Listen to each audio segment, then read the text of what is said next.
দেখুন বন্ধুরা, সমস্ত পিঠেগুলো ভেজে নামিয়েছি। আর দেখুন পিঠেগুলো কিন্তু একদম সাদা ধবধবে হয়েছে আর একদম নরম তুলতুলে। এই দেখুন নারকেলের পুর ছাড়াই আমি অল্প কিছু তিলের পুর দিয়েই এই পিঠেটা বানিয়েছি। এই দেখুন পুরে ঠাসা, ভিতরটা পুরে ঠাসা আর একদম নরম তুলতুলে। আমি আরও একটা ভেঙে আপনাদেরকে দেখাচ্ছি। এই দেখুন। নমস্কার বন্ধুরা, নিয়াজ কিচেনে সবাইকে স্বাগত জানাই। আজকে আবারও ফিরে এসেছি নতুন একটি রেসিপি নিয়ে। আজকে আমি পাটিসাপটা বানিয়ে আপনাদের সঙ্গে শেয়ার করব। সেই পাটিসাপটাটা বানাবো আমি নারকেলের পুর ছাড়া, তিলের পুরে ঠাসা নারকেলের পাটিসাপটাটা বানাবো। পাটিসাপটাটা হবে একদম নরম তুলতুলে আর খেতে খুবই অসাধারণ হবে।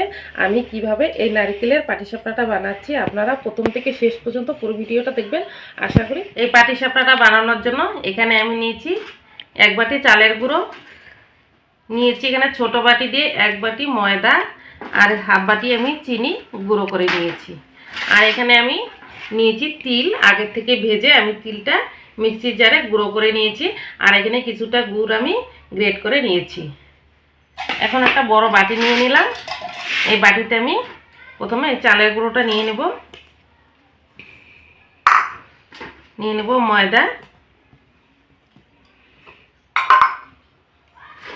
নিয়ে নেব চিনির গুঁড়ো, নিয়ে এখন খুব ভালো করে সব কিছু একসাথে মিশিয়ে নেব। সব কিছু মিশিয়ে নিয়েছি। এখন আমি হাত দিয়ে অল্প অল্প জল দিয়ে হাত দিয়ে মেখে নেব।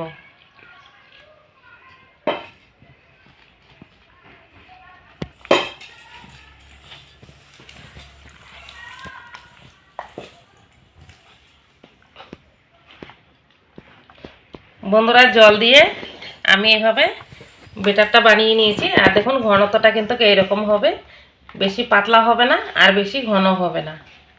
এই দেখুন এই বেটারটা বানানো হয়ে গেছে। এখন আমি এই পিঠেগুলো ভেজে নেব। বন্ধুরা, পিঠেটা ভাজার আগে আমি এই পুরটা মিশিয়ে নিচ্ছি। মানে আগে থেকে তো তিলটা আমি গুঁড়ো করে নিয়েছি, আর এই গুড়ের সঙ্গে আমি এই গুঁড়ো করা তিলটা একসাথে মিশিয়ে একটা পুর বানিয়ে নেব। বন্ধুরা, আপনারা তো নারকেলের পুর দিয়ে এইভাবে পাটিসাপটা বানিয়ে খেয়েছেন, কিন্তু একবার আপনারা তিল দিয়ে এইভাবে বানিয়ে খাবেন, দেখবেন কতটা সুস্বাদু হয় পিঠেটা।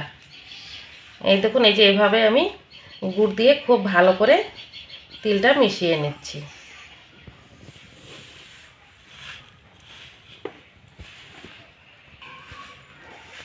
দেখুন বন্ধুরা, আমার এই পুরটা বানানো হয়ে গেছে।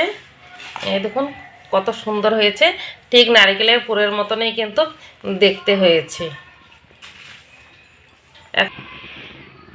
দেখুন বন্ধুরা, পিঠে ভাজার জন্য এখানে গ্যাসের উনুনে একটা তাওয়া বসিয়ে দিয়ে দিয়েছি।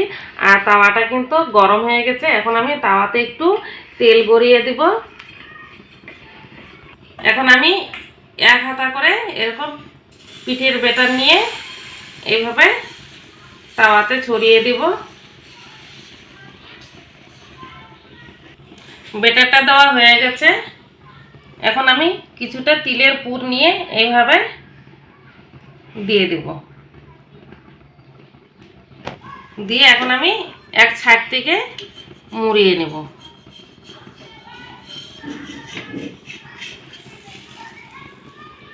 এইভাবে এক সাইড থেকে মুড়িয়ে ভাঁজ করে নেব।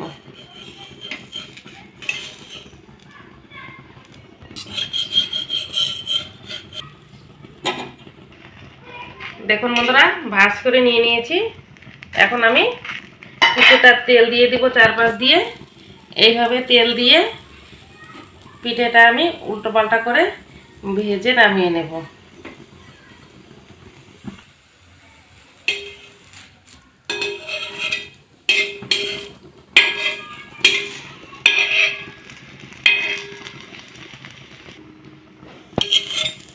উল্টো পাল্টা করে পিঠেটা ভেজে নিয়েছি। এখন আমি নামিয়ে নেব। এই দেখুন বন্ধুরা, একটা পিঠে হয়ে গেল। আমি বাকি পিঠেগুলো এইভাবে ভেজে নিই। দেখুন বন্ধুরা, সমস্ত পিঠেগুলো ভেজে নামিয়েছি। আর দেখুন পিঠেগুলো কিন্তু একদম সাদা ধবধবে হয়েছে আর একদম নরম তুলতুলে।